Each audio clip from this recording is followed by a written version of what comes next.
A Comissão de Constituição e Justiça discutiu hoje o ativismo judicial, uma audiência pública com especialistas para debater quando o Poder Judiciário extrapola, a sua reserva legal, extrapola os seus deveres e invade as atribuições que são de um outro poder, no caso, principalmente, o Poder Legislativo. A visão de muitos dos atores políticos é que o Judiciário tem legislado, inovado muito no campo das leis, das normas, das regulamentações. Um exemplo citado aqui com muita frequência foi a decisão tomada recentemente de igualar o crime de homofobia ao crime de racismo, tipificando esse crime sem uma lei que o defina. A deputada Cristo Nieto, do PSL do Rio de Janeiro, é relatora de um projeto de lei que inclusive transforma essa atitude do judiciário em crime de responsabilidade, portanto, passível de um impeachment, e ela solicitou esse debate aqui, que foi um debate profundo, pendeu um pouco mais para um lado, nós tivemos uma voz apenas divergente, mas isso demonstra uma preocupação de uma parte importante do Congresso Nacional em relação a isso que tem sido chamado de usurpação dos poderes do Legislativo. Exatamente. A nossa proposta aqui de audiência pública, na qual sou requerente, junto com a deputada Bia Kicis, era exatamente trazer uma ampla discussão, um amplo debate dentro do processo democrático que nós temos aqui, para tratar dessa matéria que é muito sensível, que é o ativismo judicial. E veja bem, o que é o ativismo judicial?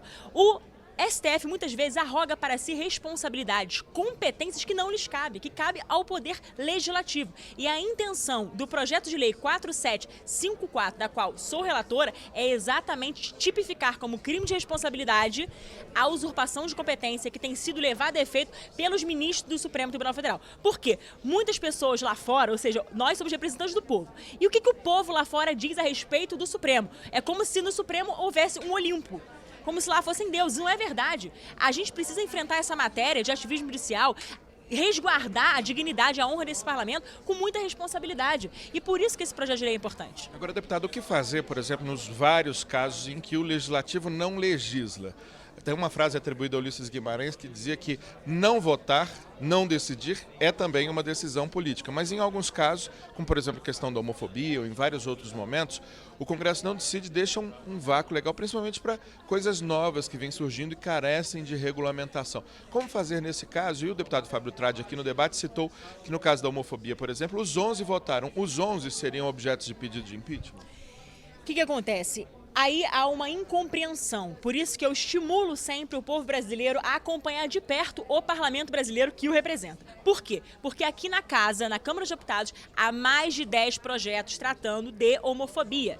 O que acontece é que o parlamento não votou contrário, ou seja, rejeitou a matéria ou então não foi para a pauta, embora haja realmente projeto de lei a respeito, porque o povo não deseja, o povo não quer. E nós apenas somos porta-voz do povo lá fora. Então nós temos esse objetivo sempre de resguardar os anseios populares. E o Supremo Tribunal Federal, lá temos 11 ministros que não foram eleitos democraticamente. Então, para eles, através de uma decisão, eles podem muito bem atropelar, inclusive, a vontade do povo brasileiro. E é o que eles têm feito reiteradas vezes. E isso é uma coisa que nós temos que colocar um freio.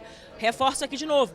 O PL 4754 visa colocar um freio, ser um remédio, um antídoto contra o ativismo judicial, porque isso é uma coisa que não pode acontecer, porque é um desrespeito à soberania popular, inclusive. E me parece que o voto da senhora, ao parecer, vem para a pauta da CCJ para ser apreciado, Quando? Então, de fato, vai vir para a pauta da CCJ, possivelmente na próxima semana. Perfeito. Muitíssimo obrigado, deputada Cristo Nieto, PSL Rio de Janeiro, relatora dessa matéria que, como você viu aqui, pode gerar ainda um bom debate, um debate profundo. Mas a gente convidou também a Norma Garcia Porto, Noêmia, perdão, me desculpe, eu escrevi certo e li errado. Ela é presidente da ANAMATRA, Associação Nacional dos Magistrados do Trabalho, o ramo da Justiça do Trabalho, e que colocou aqui posicionamentos, mas, digamos assim, foi uma voz um pouco dissonante. Foi a voz que colocou que em determinados momentos, em determinadas circunstâncias, é sim necessário o ativismo judicial para dar conta da complexidade da sociedade, se às vezes o jogo político não permite que determinadas matérias sejam apreciadas. Exatamente, nós trouxemos alguns exemplos concretos em que o protagonismo do Poder Judiciário, ele não é só necessário, como esperado pelo cidadão brasileiro. No caso do Judiciário Trabalhista, os exemplos que eu coloquei na audiência pública foram do avanço que nós fizemos no campo da conciliação, isto é, chama do protagonismo da conciliação para dentro do Judiciário Trabalhista, trabalhista, promovendo uma cultura de paz e de diálogo. Também dei o exemplo em que a Justiça do Trabalho ela assume o protagonismo na construção de um meio ambiente do trabalho saudável, evitando doenças e acidentes do trabalho. A Justiça do Trabalho também é protagonista numa política interna de combate ao trabalho infantil e o estímulo à aprendizagem. E a Associação dos Magistrados tem um programa há mais de 10 anos em que vai às escolas públicas para estimular o campo da cidadania no trabalho.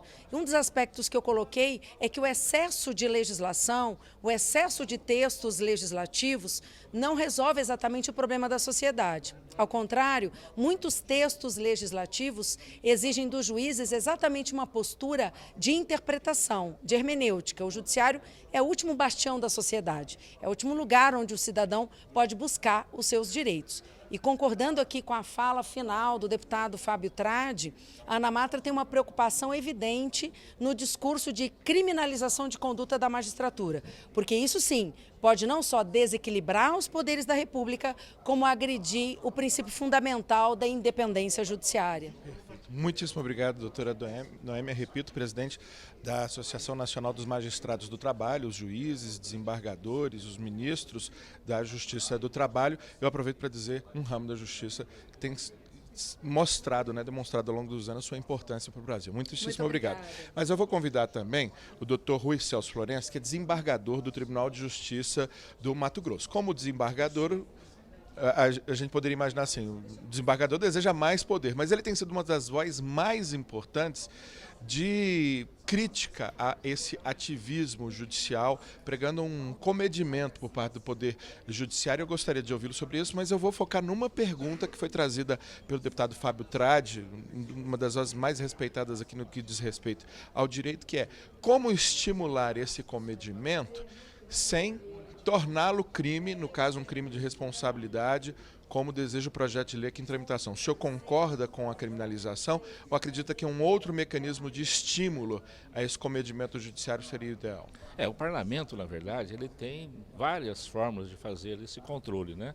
E o direito penal, a criminalização, é a última ratio, é a última coisa que nós devemos buscar para controlar alguma coisa, né? E principalmente criminalizar juízes, ministros do Supremo Tribunal Federal, seria manietar o judiciário, né? Uma ameaça muito grande, né? Porque o direito penal tem esse poder de fazer uma ameaça antes que o crime aconteça, antes que a coisa aconteça, né? Eu concordo com o posicionamento do deputado Fábio Tradi, no sentido que a medida é muito drástica e outros caminhos deveriam ser buscados para evitar, menos esse. Por exemplo, aí o mais difícil. O parlamento tem várias formas de fazer isso, né? Ele pode realmente criar outras normas, né? Dizendo que fica proibido realmente a criação de determinadas situações, né? Ou seja, modernizar o direito. Agora, uma pergunta recorrente em relação a esse problema é como agir, então, quando o parlamento demora a decidir, os atores com poder de veto bloqueiam uma decisão de algo que está levando à insegurança jurídica na sociedade. Eu mencionei aqui na entrevista com a deputada que é atribuída a Ulisses uma frase de que não decidir é também uma decisão, mas em muitos casos isso repercute de alguma maneira na sociedade e existe até um instrumento legal para isso, que é um mandado que o Supremo determina que algo seja feito para dar segurança jurídica, ou uma lei seja aprovada, uma norma seja baixada. Como é que se deve agir nesse caso, então? Veja bem, existe realmente um mandado de injunção, né, que é para isso, né? O mandado de injunção é feito realmente para determinar, né, que o legislativo legisle sobre determinada matéria, mas são matérias de interesse que atingem direitos fundamentais, né? Não é qualquer matéria que o Supremo pode obrigar. E assim mesmo os mandados de injunção julgados até hoje não repercutiram em normas, né? Exatamente, não repercutiram em normas. Então mandado de injunção é quase que uma norma, né, não cumprida, né? Mas, na verdade, nós temos assim, a obrigação do Supremo Tribunal Federal é de proteger as minorias, né? Ele tem a obrigação. o Supremo Tribunal Federal tem a obrigação de manter, né, os direitos fundamentais, que estão lá na Constituição, especialmente no artigo 5º, 6º, 7º, né, direitos sociais. Isso é obrigação do Supremo. E se o parlamento não legisla, não faz, nesse tipo de caso, não está havendo um ativismo judicial, está havendo um cumprimento das obrigações do Supremo Tribunal Federal. Perfeito. Muitíssimo obrigado, doutor Rui, desembargador do Estado do Mato Grosso do Sul, dando também a sua contribuição. Nós não podemos refazer a audiência pública aqui nesse link, a gente dá aí um lado e outro, tenta trazer para você um resumo, alguns dos principais argumentos, mas eu convido você a assistir, se você se interessou por esse assunto, convido você a assistir essa audiência pública e mais, a estar por dentro do assunto, que, como nos disse a deputada Cristo Nieto, vem à pauta da CCJ e deve gerar um debate aí muito mais intenso, muito mais profundo, porque na votação os ânimos se acirram e a coisa realmente ganha uma importância. E para você ficar sabendo, em tempo real, quando a gente vai ter uma nova live, inclusive quando você vai ter a transmissão dessa votação, eu te convido a se inscrever no canal, apertar no sininho e ficar sabendo de tudo que a gente produz aqui na Câmara dos Deputados para informar você sobre o que o seu representante faz aqui na Casa de Todos os Brasileiros. Daqui a pouco tem mais. Até daqui a pouco.